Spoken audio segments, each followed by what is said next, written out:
ಈ ಫ್ರಿಡ್ಜ್ ಹೆಂಗಿದೆ? ಚೆನ್ನಾಗಿದೆ. ಆನ್ಲೈನಲ್ಲಿ ಆರ್ಡರ್ ಮಾಡಿದ್ದೀನಿ, ನಾಳೆನೇ ಬರುತ್ತೆ. ಯಾಕೆ? ಇವಾಗಿರೋ ಫ್ರಿಡ್ಜು ಚೆನ್ನಾಗೇ ಇದೆಯಲ್ಲ. ಇಂಡಿಪೆಂಡೆನ್ಸ್ ಡೇ ಆಫರ್ ಇತ್ತು, ಅದಕ್ಕೆ ತಗೊಂಡೆ. ಆಫರ್ ಇದ್ರೆ ತಗೊಂಡ್ಬಿಡೋದಾ? ಇವಾಗ ನಮಗೆ ಆ ಫ್ರಿಡ್ಜ್ ಅವಶ್ಯಕತೆನಾ? ಈ ಮನೇಲಿ ಏನ್ ತಗೊಳ್ಳೋದಕ್ಕೂ ನನಗೆ ಸ್ವತಂತ್ರ ಇಲ್ವಾ? ನಮಗೆ ಈ ಆಜ್ಞಾ ಪುಸ್ತಕವನ್ನು ಬರೆದು ನನ್ನ ಮಕ್ಕಳು ಹೀಗೆ ಬಾಳಬೇಕು ಎಂಬಂತ ಒಂದು ಕ್ರಮವನ್ನು ಕೊಟ್ಟಿದ್ದಾರೆ. ಅದರೊಳಗೆ ಬಾಳುವಂಥದ್ದು ದಾಸತ್ವ ಅಲ್ಲ, ಅದುವೇ ನಿಜವಾದ ಸ್ವತಂತ್ರ.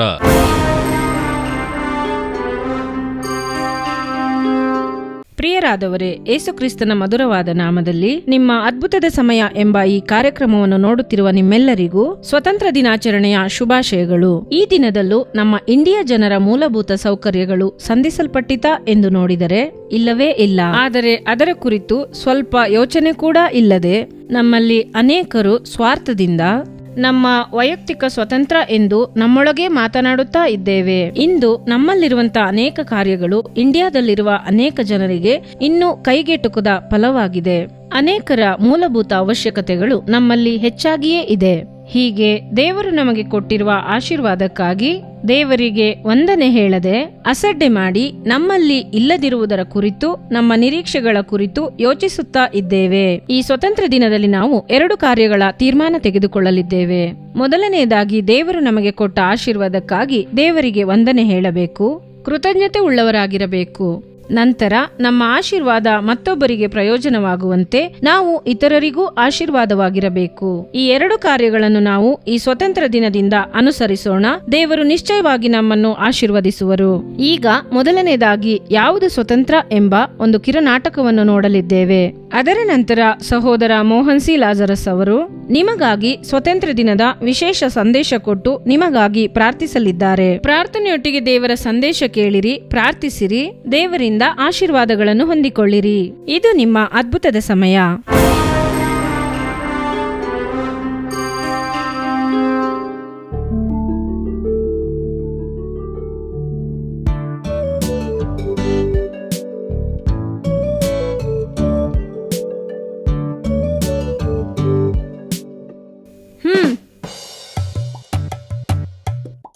ಈ ಫ್ರಿಡ್ಜ್ ಹೆಂಗಿದೆ? ಚೆನ್ನಾಗಿದೆ. ಆನ್ಲೈನಲ್ಲಿ ಆರ್ಡರ್ ಮಾಡಿದ್ದೀನಿ, ನಾಳೆನೇ ಬರುತ್ತೆ. ಯಾಕೆ? ಇವಾಗಿರೋ ಫ್ರಿಡ್ಜು ಚೆನ್ನಾಗೇ ಇದೆಯಲ್ಲ. ಇಂಡಿಪೆಂಡೆನ್ಸ್ ಡೇ ಆಫರ್ ಇತ್ತು, ಅದಕ್ಕೆ ತಗೊಂಡೆ. ಆಫರ್ ಇದ್ರೆ ತಗೊಂಡ್ಬಿಡೋದಾ?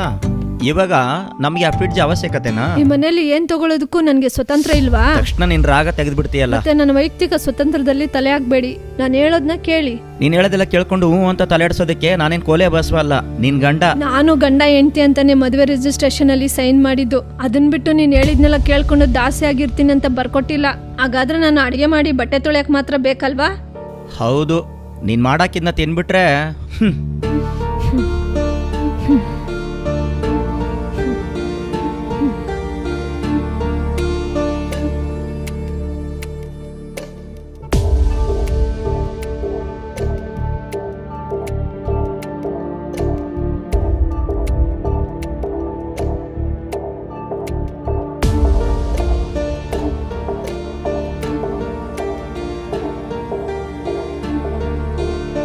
ಯಾಕೆ ಲೇಟು? ಫ್ರೆಂಡ್ ಜೊತೆ ಹೊರಗಡೆ ಹೋಗಿ ಬಂದೆ. ಎಲ್ರು ಮಾಡೋದ್ ಸಾಕಾಗಲ್ಲ ಅನ್ಬಿಟ್ಟು ನೀನು ಊರ್ ಸುತ್ಕೊಂಡ್ಬಂದು ಅವಮಾನ ಮಾಡ್ತಿದ್ಯಾ. ಊರ್ ಸುತ್ತಲಿಲ್ಲ, ಸ್ವತಂತ್ರವಾಗಿ ಹೊರಗಡೆ ಹೋಗ್ಬಾರ್ದಾ? ಯಾಕೆ ಹೋದೆ? ಜೊತೆ ಕೆಲಸ ಮಾಡೋ ಫ್ರೆಂಡು ಬ್ಯಾಚುಲರ್ ಪಾರ್ಟಿ ಕೊಟ್ರು, ಅದಕ್ಕೆ ಒಂದೊತ್ತಾದ್ರೂ ಒಳ್ಳೆ ಊಟ ಮಾಡೋಣ ಅಂತ ಹೋದೆ. ಹೋಗು ಹೋಗು. ಇಲ್ಲಿ ನೋಡು, ಕೆಲ್ಸಕ್ಕೆ ಹೋದ್ರೆ ನೆಟ್ಟಗ್ ಮನೆಗ್ ಬರ್ಬೇಕು. ನೀನ್ ಇಷ್ಟ ಬಂದಂಗ ಹೋಗ್ ಬರೋದಕ್ಕೆ ಇದೇನು ಹಾಸ್ಟೆಲ್ ಅಲ್ಲ, ಗೊತ್ತಾಯ್ತಾ? ನಾನು ಹಾಸ್ಟೆಲ್ ಅಲ್ಲೇ ಇದ್ಬಿಡ್ತೀನಿ, ನನ್ನ ಸ್ವತಂತ್ರವಾಗಿ ಬಿಟ್ಬಿಡಿ. ಏನಪ್ಪ ಹಿಂಗ್ ಮಾತಾಡ್ತಾಳೆ? ಎಲ್ಲ ಒಂದು ಟೈಮು. ಹಲೋ ಹಲೋ, ಹೇಳಿ ಸರ್. ದೊನ್ನೆ ಬಿರಿಯಾನಿನಾ? ಹೌದು ಸರ್. ಒಂದು ಮಟನ್ ಬಿರಿಯಾನಿ ಬೇಕು ಸರ್. ಲೊಕೇಶನ್ ಇಲ್ಲೇ BTM ಅಲ್ಲೇ. ಲೊಕೇಶನ್ ಶೇರ್ ಮಾಡ್ತೀನಿ. Okay sir. ಓಕೆ. ಇವಾಗ ಯಾಕೆ ಹೋಟೆಲಲ್ಲಿ ಆರ್ಡರ್ ಮಾಡ್ತಿದ್ದೀರಾ? ತಿನ್ನಕ್ಕೆ. ಯಾಕೆ? ಒಂದು ಫ್ರಿಜ್ ತಗೊಳ್ಳೋ ಸ್ವತಂತ್ರ ನಿನಗಿರುವಾಗ ಒಂದು ಬಿರಿಯಾನಿ ತಗೊಳ್ಳೋದಕ್ಕೆ ನನಗೆ ಸ್ವತಂತ್ರ ಇರಲ್ವಾ? ಹಂಗಾದ್ರೆ ಈಗ ಮನೇಲಿ ಮಾಡಿದ್ನ ಫ್ರಿಜ್ ಅಲ್ಲೇ ಇಡ್ತೀನಿ, ನಾಳೆ ನೀವು ಅದನ್ನೇ ತಿನ್ಬೇಕು. ನೀನು ದೊಡ್ಡ ಸೈಜ್ ಫ್ರಿಜ್ ತಗೊಂಡಿದ್ದು, ನೀನು ಮಾಡಿದ ಅಡುಗೆನ ಫ್ರಿಜ್ಜಲ್ಲಿ ಇಟ್ಟು 1 ವಾರ ಆದಮೇಲೆ ಬಿಸಾಡೋದಕ್ಕೆ.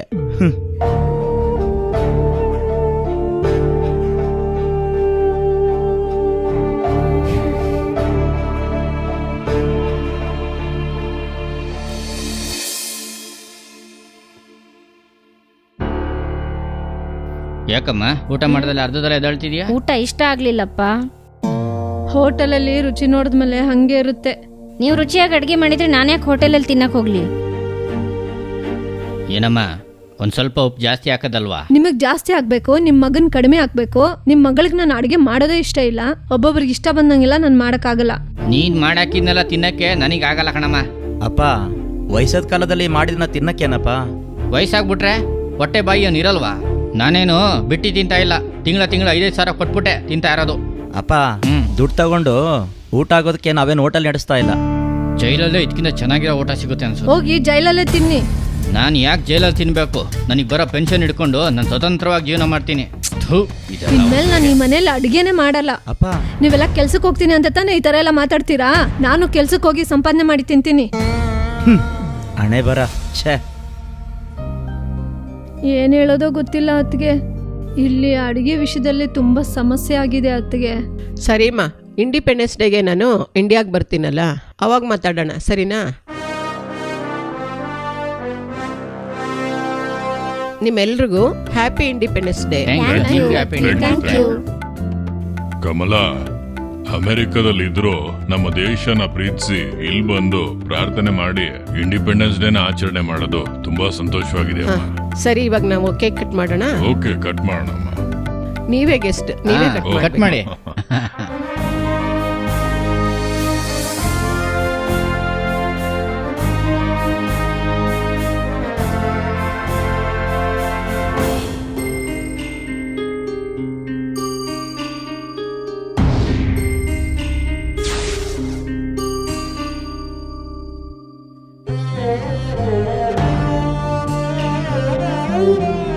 ಯಾಕೆ ಸರ್ ಆ ವೇಸ್ಟ್ ಎಲ್ಲ ತಾತಿದ್ದೀರಾ? ಸರ್, ಇದನ್ನ ಕಣ್ಣಲ್ಲಿ ನೋಡದೆ ಇರೋರು ಎಷ್ಟು ಜನ ಇದ್ದಾರೆ ಸರ್. ಅವ್ರಿಗೆ ಕೊಡಕ್ಕೆ ಅಂತ ನಾನು ಇದನ್ನ ತಗೊಂಡೋಗ್ತಾ ಇದ್ದೀನಿ.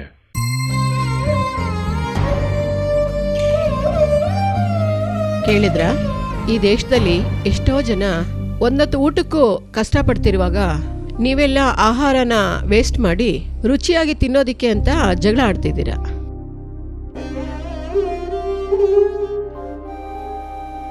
ಕುಟುಂಬ ಅನ್ನೋದು ಗೂಡು, ಅದನ್ನ ಕೆಡಿಸ್ಬಾರ್ದು. ಕೆಡಿಸ್ಬಿಟ್ರೆ ಕಟ್ಟೋದು ತುಂಬಾ ಕಷ್ಟ.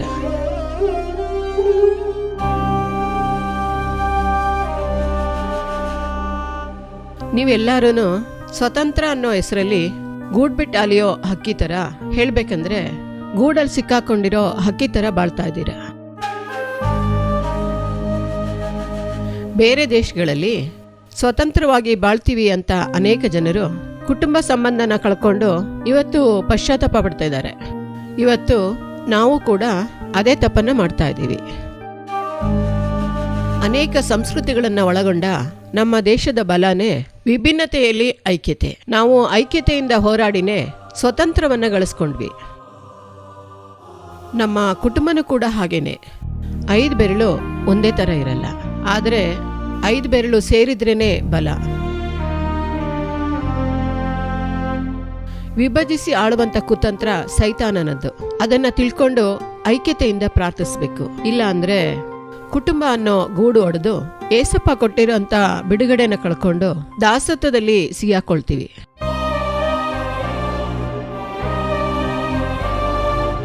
ನನ್ನವರೆಂದು ಹೆಸರುಗೊಂಡ ನನ್ನ ಪ್ರಜೆಗಳು ತಮ್ಮನ್ನು ತಗ್ಗಿಸಿಕೊಂಡು ತಮ್ಮ ಕೆಟ್ಟ ನಡತೆಯನ್ನು ಬಿಟ್ಟು ತಿರುಗಿಕೊಂಡು ನನ್ನನ್ನು ಪ್ರಾರ್ಥಿಸಿ ನನ್ನ ದರ್ಶನವನ್ನು ಬಯಸುವುದಾದರೆ ನಾನು ಪರಲೋಕದಿಂದ ಲಾಲಿಸಿ ಅವರ ಪಾಪಗಳನ್ನು ಕ್ಷಮಿಸಿ ಅವರ ದೇಶಕ್ಕೆ ಆರೋಗ್ಯವನ್ನು ದಯಪಾಲಿಸುವೆನು ಎಂದು ವಾಕ್ಯ ಹೇಳುತ್ತೆ. ನಮ್ಮ ತಾಯ್ನಾಡು ಚೆನ್ನಾಗಿರ್ಬೇಕು ಅಂದ್ರೆ ನಮ್ಮನೆ ಚೆನ್ನಾಗಿರ್ಬೇಕು. ಒಂದು ಮನೆ ಚೆನ್ನಾಗಿರ್ಬೇಕು ಅಂದ್ರೆ ನಾವೆಲ್ಲರೂ ಸರಿಯಾಗಿ ನಡ್ಕೊಂಡು ದೇಶಕ್ಕೋಸ್ಕರ ಪ್ರಾರ್ಥಿಸ್ಬೇಕು. ಈ ಸ್ವತಂತ್ರ ದಿನಾಚರಣೆಯಿಂದ ಗೂಡಲ್ಲಿರೋ ಹಕ್ಕಿ ತರ ಅಲ್ದಲೆ ಒಂದು ಗುಂಪು ಹಕ್ಕಿಗಳಾಗಿ ಸೇರಿ ಬಾಳಿ. ಸಾರಿ ಅಪ್ಪ. ಇಲ್ಲ, ನಂದು ತಪ್ಪಿದೆಯಪ್ಪ, ಸಾರಿ. ಅತ್ಗೆ ಸಾರಿ ಅತ್ಗೆ. ಇಟ್ಸ್ ಓಕೆ ಮಾ.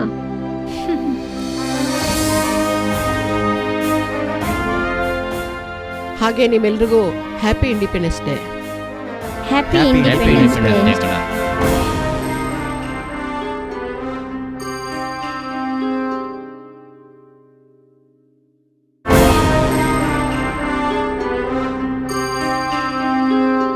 ಪ್ರಿಯರಾದವರೇ, ಯೇಸುಕ್ರಿಸ್ತನ ನಾಮದಲ್ಲಿ ನಿಮಗೆ ನನ್ನ ಪ್ರೀತಿಯ ವಂದನೆಗಳು.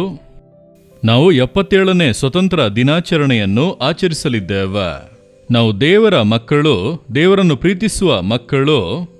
ನಾವು ನಮ್ಮ ದೇಶದ ಮೇಲೆ ಇಟ್ಟಿರುವ ಅಕ್ಕರೆ, ಪ್ರೀತಿ ಎಂಥದ್ದು ಎಂಬುದನ್ನು ನಾವು ಚಿಂತಿಸಿ ನೋಡಬೇಕು. ನೀವು ಯೋಚಿಸಿ ನೋಡಿರಿ, ಈ ದೇಶದಲ್ಲಿ ನಾವು ಹುಟ್ಟಿದ್ದಕ್ಕಾಗಿ ದೇವರಿಗೆ ವಂದನೆ ಹೇಳಿ ದೇವರನ್ನು ಸಂತೋಷವಾಗಿ ಸ್ತುತಿಸಲು ಸಾಧ್ಯವಾ? ಕೆಲವರು ಹೇಳುತ್ತಾರೆ, ಯಾಕೆ ಈ ದೇಶದಲ್ಲಿ ಹುಟ್ಟಿದೆವು ಎಂದು ಇದೆ, ಆ ದೇಶ ನೋಡಿರಿ, ಈ ದೇಶ ನೋಡಿರಿ ಎಂದು ಹೇಳುತ್ತಾರ. ಆದರೆ ನೀವು ಒಂದನ್ನು ತಿಳಿಯಬೇಕು, ದೇವರು ಈ ದೇಶದಲ್ಲಿ ನೀವು ಹುಟ್ಟುವಂತೆ ಅನುಗ್ರಹಿಸಿದ್ದಾರ. ನೀವು ದೇವರ ಬಳಿ ಹೋಗಿ ನಾನು ಈ ದೇಶದಲ್ಲಿ ಹುಟ್ಟಬೇಕು, ಈ ದೇಶದಲ್ಲಿ ಇರಬೇಕೆಂಬುದಾಗಿ ಹೇಳಿ ಬರಲಿಲ್ಲ. ಕರ್ತನೆ ಈ ದೇಶದಲ್ಲಿ ನೀವು ಪ್ರಜೆಯಾಗಿರುವಂತೆ ದೇವರು ನಿಮ್ಮನ್ನು ಈ ದೇಶದಲ್ಲಿ ಇಟ್ಟಿದ್ದಾರ. ಹಾಗಾದರೆ ದೇವರು ನಮ್ಮನ್ನು ಯಾವ ದೇಶದಲ್ಲಿ ಇಟ್ಟಿದ್ದಾರೋ ಆ ದೇಶವನ್ನು ನಾವು ಪ್ರೀತಿಸಬೇಕು. ಮೊದಲನೆಯದಾಗಿ ದೇಶವನ್ನು ನಾವು ಪ್ರೀತಿಸಬೇಕು. ಹಾಗಂದ್ರೆ ಏನರ್ಥ? ಈ ದೇಶದಲ್ಲಿರುವಂತ ಜನರನ್ನು ನಾವು ಪ್ರೀತಿಸಬೇಕು. ದೇಶದ ಸಂಸ್ಕೃತಿಯನ್ನು ನಾವು ಪ್ರೀತಿಸಬೇಕು. ಒಳ್ಳೆ ರೀತಿಗಳು, ಒಳ್ಳೆ ಕಾರ್ಯಗಳನ್ನು ನಾವು ಪ್ರೀತಿಸಬೇಕು.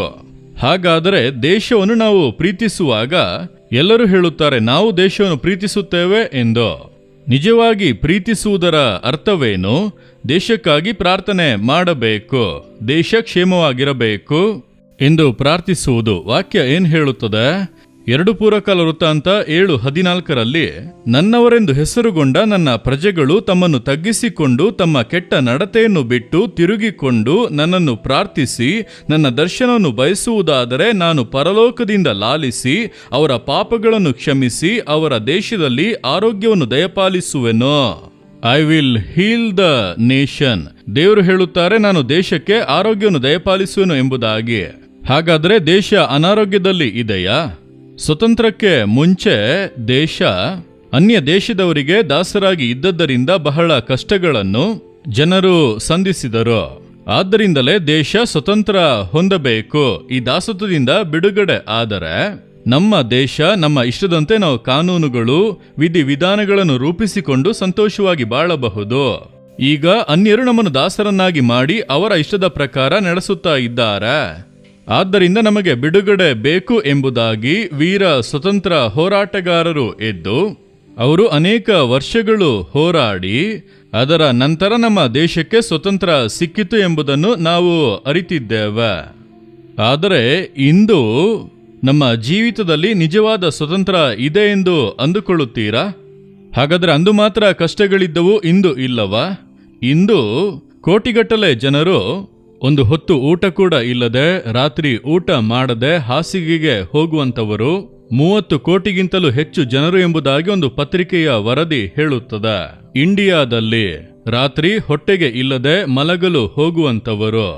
ಅದೇ ಸಮಯದಲ್ಲಿ ಮತ್ತೊಂದು ಕಡೆ ನೋಡಿರಿ, ಮದ್ಯಪಾನ, ಕುಡಿಯಲು ನೀರಿಲ್ಲ, ಆದರೆ ಎಲ್ಲ ಸ್ಥಳಗಳಲ್ಲೂ ಮದ್ಯಪಾನ ಅಂಗಡಿಗಳು ತೆರೆಯಲ್ಪಟ್ಟು ಒಂದು ಕಡೆ ಮದ್ಯಪಾನದಿಂದ ಕುಟುಂಬಗಳು ನಾಶವಾಗುತ್ತಾ ಇರುವುದನ್ನು ನೋಡುತ್ತಿದ್ದೇವೆ. ಇನ್ನೊಂದು ಕಡೆಯಲ್ಲಿ ಮಾದಕ ವಸ್ತುಗಳು, ಅದರಿಂದ ದೊಡ್ಡ ಒಂದು ಹಾನಿಯು ಯವನಸ್ಥರ ಮಧ್ಯೆ, ಸ್ಕೂಲ್ನಲ್ಲಿ ಓದುವಂತವರ ಮಧ್ಯೆ ಕಾಣುತ್ತಿದೆ. ಹಾಗಾದರೆ ಈಗಲೂ ಕೂಡ ಜನರು ದಾಸತ್ವದಲ್ಲೇ ಇದ್ದಾರೆ. ಪಾಪದ ದಾಸತ್ವ, ಮದ್ಯಪಾನದ ದಾಸತ್ವ. ಹಾಗೆ ನೋಡಿರಿ, ಅಡ್ಡದಾರಿಯಲ್ಲಿ ಹಣ ಸಂಪಾದಿಸುವುದು, ಬೇಗನೆ ಐಶ್ವರ್ಯವಂತನಾಗಬೇಕು ಎಂದು ಆನ್ಲೈನ್ ರಮ್ಮಿ ಎಂಬುದಾಗಿ ಎಷ್ಟು ಜನರು ಆತ್ಮಹತ್ಯೆ ಮಾಡಿಕೊಂಡು ಸಾಯುತ್ತಿದ್ದಾರೆ. ಅದರಿಂದ ಹೊರಬರಲಾಗದೆ ತವಕಿಸುತ್ತಾ ಇದ್ದಾರೆ. ಹಾಗಾದರೆ ಇನ್ನೂ ಕೂಡ ಜನರು ದಾಸತ್ವದಲ್ಲೇ ಇದ್ದಾರೆ. ಪಾಪದ ದಾಸತ್ವ, ಶಾಪದ ದಾಸತ್ವ, ತಪ್ಪಾದ ಅಭ್ಯಾಸಗಳ ದಾಸತ್ವದಲ್ಲಿಯೇ ಕೋಟಿಗಟ್ಟಲೆ ಜನರು ಇದ್ದಾರೆ. ಮತ್ತೊಂದು ಕಡೆ ಬಡತನ ಎಂಬಂತ ದಾಸತ್ವ, ಹೀಗೆ ಬಾಧೆಗಳು, ಇದನ್ನೆಲ್ಲ ನಮ್ಮ ದೇಶದಲ್ಲಿ ನೋಡುತ್ತಿದ್ದೇವೆ. ಹಾಗಾದರೆ ಈ ದೇಶದಲ್ಲಿ ಕ್ರೈಸ್ತರು ದೇವರನ್ನು ಅರಿತಿರುವಂತ ನಮ್ಮ ಜವಾಬ್ದಾರಿ ಏನು? ಇವುಗಳನ್ನು ನೋಡುವಾಗ ನಮ್ಮ ಹೃದಯದಲ್ಲಿ ಒಂದು ಭಾರ ಉಂಟಾಗಬೇಕು. ನನ್ನ ದೇಶ, ನನ್ನ ಜನ, ಈ ಜನರು ಈ ಪಾಪ ಶಾಪಗಳಿಂದ ಬಿಡುಗಡೆ ಹೊಂದಬೇಕು. ನಿಜವಾದ ಸ್ವತಂತ್ರವನ್ನು, ಬಿಡುಗಡೆಯನ್ನು ಅವರು ಅನುಭವಿಸಬೇಕೆಂಬ ಒಂದು ಭಾರ ನಮ್ಮೊಳಗೆ ಉಂಟಾಗಬೇಕು. ಹಾಗಾಗಿ ನಾವು ಪ್ರೀತಿಸಿದರೆ ಮಾತ್ರ ಪ್ರಾರ್ಥಿಸಲು ಸಾಧ್ಯ. ಹಾಗಾದರೆ ಪ್ರಾರ್ಥಿಸುವಂತವರೇ ನಿಜವಾಗಿ ದೇಶವನ್ನು ಪ್ರೀತಿಸುವವರು. ನೀವು ಪ್ರಾರ್ಥನೆ ಮಾಡುತ್ತೀರಾ? ನಿತ್ಯವೂ ಈ ದೇಶದಲ್ಲಿರುವಂತ ಜನರು ಬಿಡುಗಡೆ ಹೊಂದಬೇಕು, ಒಂದು ಆಶೀರ್ವಾದವಾಗಿ ಸಮಾಧಾನವಾಗಿ ಬಾಳಬೇಕೆಂದು ನಾವು ಪ್ರಾರ್ಥಿಸುತ್ತಿದ್ದೇವಾ? ಯೋಚಿಸಿ ನೋಡಿರಿ. ನಮ್ಮೊಳಗೆ ಸ್ವತಂತ್ರಕ್ಕಾಗಿ ಜಗಳಗಳು. ನನಗೆ ಸ್ವತಂತ್ರ ಇಲ್ಲವಾ, ನಿನಗೆ ಸ್ವತಂತ್ರ ಇಲ್ಲವಾ, ನನಗೆ ಹಕ್ಕಿಲ್ಲವಾ, ಮನೆಯೊಳಗೆ ಜಗಳ, ಸಭೆಯೊಳಗೆ ಜಗಳ, ಅನೇಕ ಕಾರ್ಯಗಳನ್ನು ನೋಡುತ್ತೇವೆ. ನನ್ನ ಹಕ್ಕು, ನನಗೆ ಸ್ವತಂತ್ರ ಇದೆ ಎಂಬುದಾಗಿ ಹೇಳಿ ತಪ್ಪಾದ ಒಂದು ದೃಷ್ಟಿಯಿಂದ, ಉದ್ದೇಶದಿಂದ ಸ್ವತಂತ್ರವನ್ನು ಉಪಯೋಗಿಸುತ್ತೇವೆ. ಹೊರದೇಶಕ್ಕೆ ಹೋದರೆ ಸ್ವತಂತ್ರಕ್ಕಾಗಿ ಅವರು ಒಂದು ರೀತಿ ಪಬ್ಲಿಕ್ನಲ್ಲಿ ಅಸಹ್ಯವಾಗಿ ನಡೆದುಕೊಳ್ಳುವುದನ್ನೆಲ್ಲ ನೋಡುತ್ತೇವೆ. ಯಾಕಂದ್ರೆ ವೈಯಕ್ತಿಕ ಸ್ವತಂತ್ರ ಎಂಬುದಾಗಿ ಹೇಳಿ ಸಮಾಜ ಅದರಿಂದ ಬಾಧಿಸಲ್ಪಟ್ಟಿತು. ನಮ್ಮ ದೇಶದಲ್ಲೂ ಕೂಡ ಅದು ಹೆಚ್ಚಾಗಿ ಜನರ ಮೈಂಡ್ನಲ್ಲಿ, ಮುಂದಿನ ತಲೆಮಾರಿನಲ್ಲಿ ಹೆಚ್ಚಾಗಿ ಬೆಳೆಯುತ್ತಿದೆ. ವೈಯಕ್ತಿಕ ಸ್ವತಂತ್ರ, ನನಗೆ ಸ್ವತಂತ್ರ ಇದೆ, ಹಾಗಾಗಿ ನಾನೇನು ಬೇಕಾದರೂ ಮಾಡಬಹುದು, ಯಾವಾಗ ಬೇಕಾದರೂ ಹೋಗಿ ಬರಬಹುದು, ನಾನೇನು ಆಳ, ಈ ರೀತಿಯಾದ ಮಾತುಗಳು ಕುಟುಂಬದೊಳಗೆ ಹೆಚ್ಚಾಗಿ ಧ್ವನಿಸುತ್ತಿದೆ. ಇದು ಒಂದು ದೊಡ್ಡ ಆಪತ್ತಿನ ಪರಿಸ್ಥಿತಿ. ಸ್ವತಂತ್ರ ಎಂಬುದು ಇಷ್ಟದಂತೆ ಬಾಳುವುದಕ್ಕಾಗಿ ಅಲ್ಲ, ಒಂದು ಕ್ರಮದಲ್ಲಿ ಬಾಳುವುದಕ್ಕೆ. ಇಂಡಿಯಾ ಸ್ವತಂತ್ರವಾಯಿತು ಎಂದು ಹೇಳಿದ ಕೂಡಲೇ ಯಾರು ಹೇಗೆ ಬೇಕಾದರೂ ಬಾಳಬಹುದೆಂದು ಬಿಟ್ಟರ? ಆಗಲೇ ನಿಯಮಗಳನ್ನು ಜಾರಿಗೆ ತಂದರು. ನೀವು ನೋಡಿರಿ, ಆಗಲೇ ನಿಯಮಗಳನ್ನು ಜಾರಿಗೆ ತಂದು ಹೀಗೆ ಬಾಳಬೇಕು, ಇಂಡಿಯಾ ಅಂದರೆ ಹೀಗೆ ಬಾಳಬೇಕು ಎಂಬಂತ ನಿಯಮಗಳು. ಪ್ರತಿಯೊಂದು ದೇಶದಲ್ಲೂ ಆ ರೀತಿ ನಿಯಮಗಳು ಇವೆ. ಹಾಗಾದರೆ ಆ ನೀತಿ ನಿಯಮಗಳಿಗೆ ವಿಧೇಯರಾಗಿ ನಡೆಯುವಂಥದ್ದೇ ನಿಜವಾದ ಸ್ವತಂತ್ರ. ಅದನ್ನು ಮರೆತು ಬಿಡಬಾರದು. ಆದ್ದರಿಂದ ಇಷ್ಟ ಬಂದ ಹಾಗೆ ನಡೆಯುವುದಲ್ಲ ಸ್ವತಂತ್ರ. ದೇವರು ನಮ್ಮನ್ನು ಪಾಪದಿಂದ ಬಿಡುಗಡೆ ಮಾಡಿ ಆತನ ಮಕ್ಕಳಾಗಿ ಮಾಡಿದ ನಂತರ ನಿಮ್ಮ ಇಷ್ಟದಂತೆ ಬಾಳಿ ಎಂದು ಹೇಳಲಿಲ್ಲ. ನಮಗೆ ಈ ಆಜ್ಞಾ ಪುಸ್ತಕವನ್ನು ಬರೆದು ನನ್ನ ಮಕ್ಕಳು ಹೀಗೆ ಬಾಳಬೇಕು ಎಂಬಂತ ಒಂದು ಕ್ರಮವನ್ನು ಕೊಟ್ಟಿದ್ದಾರೆ. ಅದರೊಳಗೆ ಬಾಳುವಂಥದ್ದು ದಾಸತ್ವ ಅಲ್ಲ, ಅದುವೇ ನಿಜವಾದ ಸ್ವತಂತ್ರ. ದೇವರ ವಾಕ್ಯಾನುಸಾರ ಬಾಳುತ್ತೇನೆ, ನನಗೆ ಬಹಳ ಸಂತೋಷವಾಗಿದೆ, ಮನ ತುಂಬಿದೆ ಎಂದು. ಒಂದು ಕುಟುಂಬ ವಾಕ್ಯದಲ್ಲಿ ಕಟ್ಟಲ್ಪಡಬೇಕು, ಒಂದು ಸಭೆ ವಾಕ್ಯದಲ್ಲಿ ಕಟ್ಟಲ್ಪಡಬೇಕು, ಕ್ರೈಸ್ತ ಸಮುದಾಯ ವಾಕ್ಯದಲ್ಲಿ ಕಟ್ಟಲ್ಪಡಬೇಕು. ಇದಕ್ಕೆ ಪ್ರಾಮುಖ್ಯತೆಯನ್ನು ಕೊಟ್ಟರೆ ನಾವು ನಿಜವಾದ ಸ್ವತಂತ್ರವನ್ನು ಜೀವಿತದಲ್ಲಿ ಕಾಣಬಹುದು. ಅದರಲ್ಲಿ ಒಂದು ನೋಡಿರಿ, ಇಂದು ನಮ್ಮ ದೇಶದಲ್ಲಿ ಅನೇಕ ಕಾರ್ಯಗಳನ್ನು ವ್ಯರ್ಥ ಮಾಡುತ್ತಿದ್ದೇವೆ. ಸ್ವತಂತ್ರ ಎಂಬ ಹೆಸರಿನಲ್ಲಿ ಹಣವನ್ನು ವ್ಯರ್ಥ ಮಾಡುವುದು, ವಸ್ತುಗಳನ್ನು ವ್ಯರ್ಥ ಮಾಡುವುದು, ಬೇಡದ ಕಾರ್ಯಗಳಿಗೆ ಬಹಳ ಹಣ ಖರ್ಚು ಮಾಡಿ ವೇಸ್ಟ್ ಮಾಡುವುದು.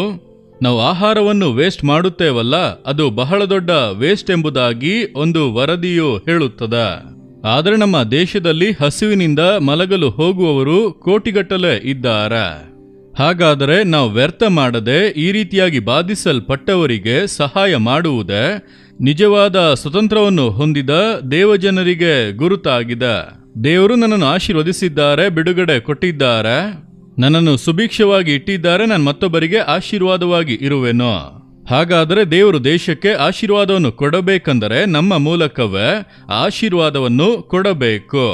ಇಂದು ತಮಿಳುನಾಡಿನಲ್ಲಿ ನೋಡಿರಿ, ನಮ್ಮ ಏಸು ಬಿಡಿಸುತ್ತಾನೆ ಸೇವೆಯ ಮೂಲಕ ಒಂದು ನ್ಯೂ ಲೈಫ್ ರಿಸ್ಟೋರೇಷನ್ ಪ್ರಾಜೆಕ್ಟ್ ಎಂಬುದಾಗಿ ಆರಂಭಿಸಿದ್ದೇವೆ. ಅಂದರೆ ಬಾಧಿಸಲ್ಪಟ್ಟಂತ ಜನರಿಗೆ ಸಹಾಯ ಮಾಡಲು. ಮದುರೈ ಮತ್ತು ಚೆನ್ನೈ ಪಟ್ಟಣಗಳಲ್ಲಿ ಮಾತ್ರವೇ ನಾವು ಪ್ರತಿನಿತ್ಯ 700ಕ್ಕೂ ಹೆಚ್ಚಿನ ಜನರಿಗೆ ಆಹಾರ ಕೊಡುತ್ತೇವೆ. ಒಂದು ಹೊತ್ತಿನ ಆಹಾರ ಕೂಡ ಇಲ್ಲದೆ ಮಲಗಲು ಹೋಗುವವರು, ಹಸಿವಿನಲ್ಲಿ ಮಲಗುವಂತವರು, ರಸ್ತೆ ಬದಿಗಳಲ್ಲಿ ಇರುವಂತವರು, ಇರಲು ಮನೆ ಇಲ್ಲದವರು, ಆದಾಯಕ್ಕೆ ಮಾರ್ಗ ಇಲ್ಲದವರು, ಆ ರೀತಿಯಾಗಿ ಒಂದು ಹೊತ್ತಿನ ಊಟಕ್ಕಾಗಿ ಹೋರಾಡುತ್ತಿರುವ ಜನರು ಹೇರಾಳ.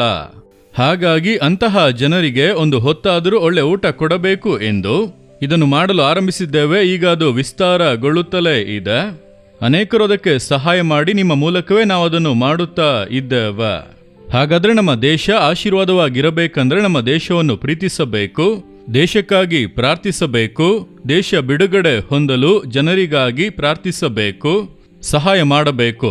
ಅಂದರೆ ಪ್ರಾರ್ಥಿಸುತ್ತಾ ಇದ್ದರೆ ಮಾತ್ರ ಸಾಲದು. ಈ ರೀತಿ ಬಾಧಿಸಲ್ಪಟ್ಟಂತ ಜನರಿಗೆ ನಾವು ಧಾರಾಳವಾಗಿ ಕರವನ್ನು ಚಾಚಿ ನಾವು ವೇಸ್ಟ್ ಮಾಡುವಂತ ವಸ್ತುಗಳನ್ನು ಕೊಟ್ಟರೆ ಅದರಲ್ಲೇ ಅನೇಕರು ಸಂತೋಷವಾಗಿ ತಿಂದು ತೃಪ್ತಿ ಆಗುವರು. ನೀವೇ ನೋಡಿರಿ, ನಿಮ್ಮ ಮನೆಯಲ್ಲಿ ಎಷ್ಟು ಆಹಾರ ವೇಸ್ಟ್ ಆಗುತ್ತಿದೆ, ಎಷ್ಟು ವಸ್ತುಗಳು ವೇಸ್ಟ್ ಆಗುತ್ತಿದೆ, ಯೋಚಿಸಿ ನೋಡಿರಿ.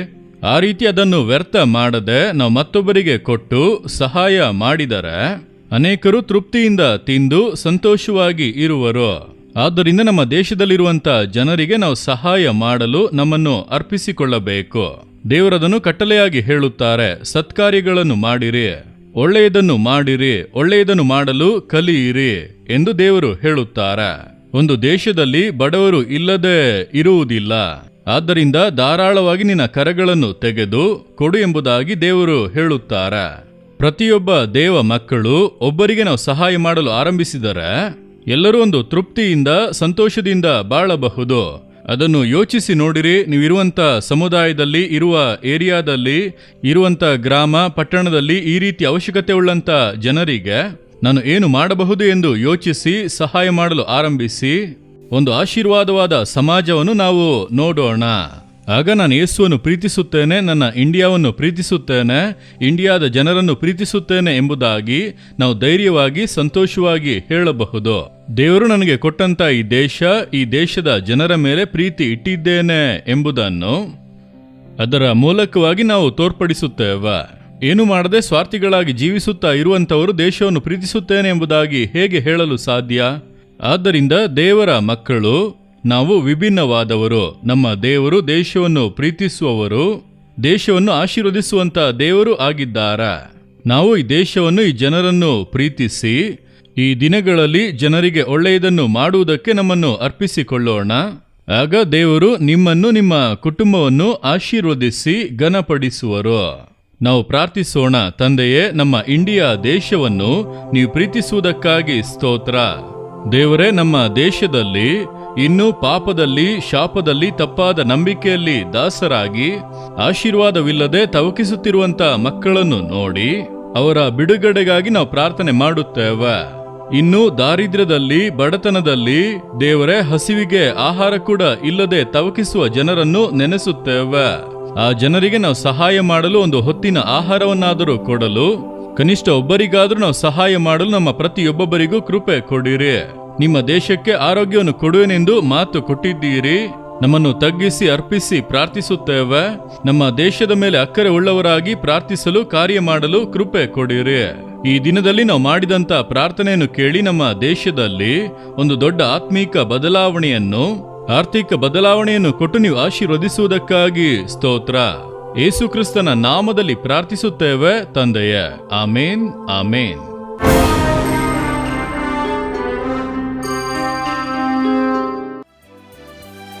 For further details and prayer support, Jesus Redeems Ministries, Nalamavadi, Thuthukudi District, 628-211. Our phone number 080-3545-4545. God bless you.